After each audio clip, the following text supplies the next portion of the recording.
بسم اللہ الرحمن الرحیم۔ السلام علیکم۔ کیسے آپ سب؟ امید کرتی ہوں بالکل ٹھیک ہوں گے۔ داؤد نامی ایک شخص کے فن پارے بہت مشہور تھے۔ ادھر وہ بناتا، ادھر قدردان پہنچتے اور بولی لگا کر خرید لیتے۔ ایک غریب بڑھیا بھی داؤد کی قدردان تھی۔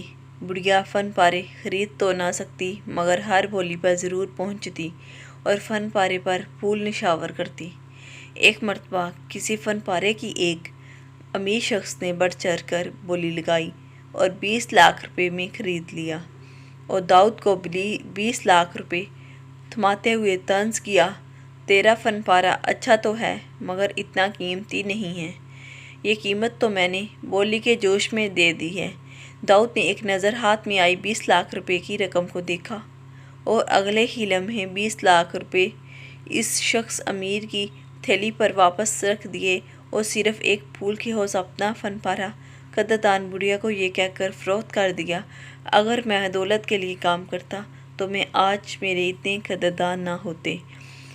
زادرہ حج کے دوران جگہ جگہ لوگ عازمین حج کو کھانا، مختلف انواع اقسام کے اشیائے خورد و نوش تقسیم کر رہے تھے۔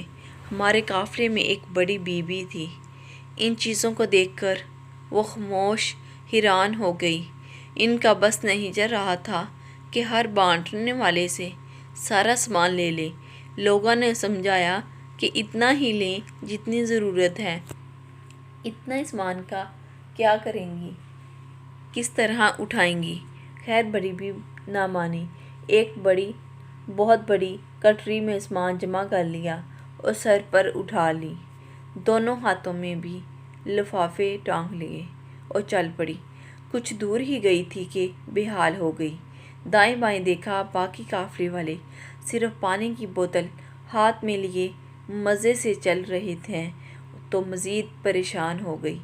اب وہی کھانے کا سامان جسے حاصل کرنے کے لیے انہوں نے خوب تگ و دود کی تھی، ان کے لیے بوجھ بن گیا۔ انہوں نے اپنی پوری ہمت جمع کی اور مزید چلی، مگر کب تک؟ کچھ دور ہی جا کر انہوں نے وہ گٹھلی سر سے اٹھا کر پھینکی اور لمبے لمبے سانس بھر کے بولی، شکر ہے جان چھوٹی اس مصیبت سے۔ دوستو، سفر کے لیے اتنا ہی زاد سفر رکھیں جو آسانی سے اٹھا سکیں۔ سفر آخرت کا ہلکا پھلکا زادرہ اچھائی کے کام ہے، بڑائی کا بوجھ میدان محشر میں نہ اٹھایا جا سکے گا اور بڑی بی کی طرح پھینکنے کی سہولت میسر ہوگی۔ اگر میری ویڈیو پسند آتی ہے تو لائک کریں، چینل کو سبسکرائب کریں۔ اوکے، اللہ حافظ۔